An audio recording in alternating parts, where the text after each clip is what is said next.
What is up, everybody? Welcome back to RC's Gateway to Comics. Today we are going to be taking a look at how to create a pitch for your story.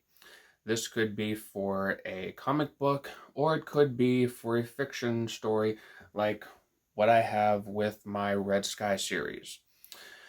Now, this is admittedly something that I have been lacking in the past couple of videos that I've been pushing my books at the end of them. We're going to be taking a look at that and some other example pitches. We're going to be picking them apart and seeing what we can change about them to make them seem more appealing to a wider audience. Something that will stick out and will grab their attention better than what we have right now. So, we're going to start off with these examples. First off, my current pitch for the Red Sky series that you guys have heard probably many, many times, where I describe it as it's a story about a pirate crew that are sailing the seas to gain notoriety, and all the while they're being chased by the English Navy, and they have to fight magical creatures, and all sorts of other things. All the while, the pirate captain has to win the heart of the daughter of a Commodore. Now, take a second and think to yourself, do you actually know any of these characters? And if you're being honest, no, you really don't know any of these characters. You haven't heard any of their names. I don't even think that I mentioned the Red Sky being the pirate ship, and it's very generic. So something that you want to keep in mind is you want to have your audience immediately relate to that character. You want them to know who that character is. The main characters are the ones that are the most important to the story and the ones that the story revolves around. So, if you can have your main characters named in your pitch, then it will immediately stick with your audience much more than if you have something generic. So, if I wanted to do something like that, and I'm going to, then I would take the pirate crew of the Red Sky and the captain, and I will instead name them. I'll put a name to a face. So what I'll do is, instead of just saying pirate captain, I will instead say Captain Riggs, because he is the main character of the story. He is the one who the story revolves around and drives the story forward, as well as his crewmates of the Red Sky. So what I can do is I can say the Red Sky series is a series of books surrounding Captain Riggs of the Red Sky and his journey to becoming a notorious pirate, all the while battling against the English Navy, confronting magical creatures, because there are several of them throughout the series. I can't really go in depth with that in a short, concise story pitch. So that is okay to leave in. So now you know who is battling the English Navy, trying to become the most notorious pirate, fighting all these magical creatures. You know that it's Captain Riggs. Now you have a face to put to a name. You know what to look for. Second part of this story pitch would be Riggs trying to win the heart of Julia Hammond, the daughter of a Commodore. Now you have the two sides of the romance subplot in the Red Sky series, and you have the names of both of these characters. Both of them are the main characters, and it gives you a name to put behind the daughter of a Commodore. So that all lets your audience, or your prospective audience, instantly relate with these characters, because they're not just some nameless entity. Now, there are some other things that you want to keep in mind whenever you are creating a pitch. You want to try to avoid comparing your story to another story. Now, here's a story pitch that I thought up, and it's not for an actual story, but it's something that you will see occasionally whenever you are looking around and like seeing other people's story pitches. Because there's times whenever I've been on Twitter and people say, pitch me your comic idea. And you'll go through the comments and you'll see a whole bunch of story pitches that sound a lot like this. So, for example, I have my computer down here, so if I'm looking off the screen, that's why. In a dystopian future, a bounty hunter is contracted to save the princess of an alien race to keep the two planets from engaging in a bloody war. This story is like The Mandalorian meets Indiana Jones, with space battles, awesome action, and a secret evil that threatens the entire galaxy. Will our hero overcome his dark past and save the day? Check out Starship Wonderstar to find out. Now, as you've probably guessed from me reading that, then you'll instantly see, based on my previous example, that nothing is really named. It's just the plot points laid out.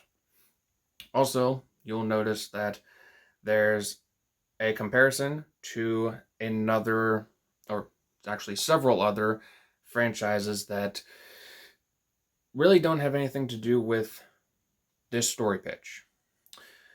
And you also see, as the third thing that you should not be doing, is there's a question asked at the end of the pitch. It's like, will our hero overcome his dark past and save the day? All three of these things you do not want to do. So, what's the ways that you can change this? And what's the reason behind why you can't do this? Now, I've already gone over why you don't want to have just nameless entities in your story pitch. But whenever we move on to the second thing that you want to avoid, the comparisons between your story and someone else's story, we come into the problem of, what if that person who's reading your pitch doesn't know anything about the story that you're comparing it to? If you pitch your story as The Mandalorian meets Indiana Jones, and your audience has not seen either of those two pre-existing properties, then they're not going to know what to expect whenever it comes to your story. If you're able to come up with something that is unique, then you'll be able to better shape your audience's expectations. Now, the third thing that you want to get away from is the question at the end of the pitch. It almost sounds like the ending teaser or the cliffhanger for like a 60s Batman TV show. It's like, will Batman escape from the Joker's clutches? Tune in next week to find out. Whenever it comes to these questions, the audience is going to immediately assume that the hero triumphs at the end. So it is completely unnecessary. It just takes up a couple seconds of your story pitch that could possibly make your audience tune out. People are very fickle nowadays. They want to get to the point quickly and pretty much understand what you're trying to pitch them.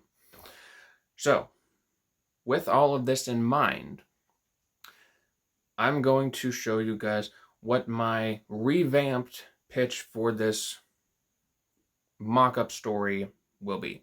In the far-off year of 3689, bounty hunter Brent Darkin is contracted by an alien race to save their princess from the evil Lord Firestorm.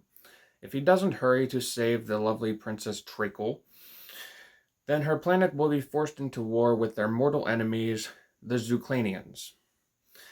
Pulse-pounding action, cutthroat battles, and one insane bounty hunter all await you in Starship Wonderstar.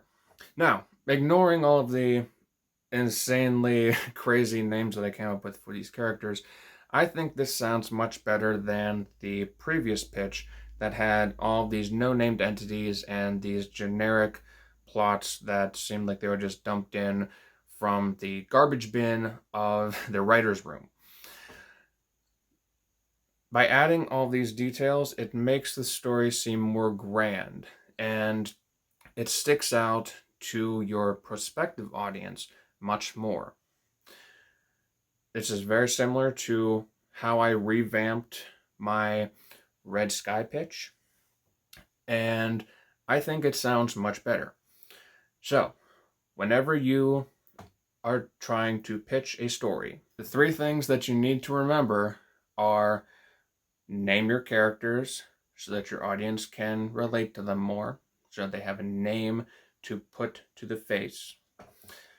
Don't compare yourself to other pre-existing properties because the audience may not be aware of what those other properties are. And 3, don't ask the questions of the audience that you know that they already know. And also, as a fourth secret note, never say inspired by. That can cause a lot of issues, especially legally. You do not want to get into that sort of swampy water. Now, this is just my example of how I've worked with what I've learned to create a better pitch for myself. If you want to see even more in-depth analysis of pitches for stories, then I would recommend that you go over to Peter Simeti's channel and or the Alterna Comics channel, because he has actually done several different live streams about how to pitch a comic. A lot of this stuff that I have learned has come from him, so I would say definitely go over, check out his work. He does fantastic, he puts out fantastic comics. He works with a lot of people. He is a wealth of information for stuff like comic book stories and the comic publishing world. I cannot recommend it enough. So definitely go over and check him out. But before you guys do that, I would ask you to please check out my books that I had put out, the Red Sky series. I've already told you guys the pitch for that in the beginning of this video, so I'm not going to repeat it here.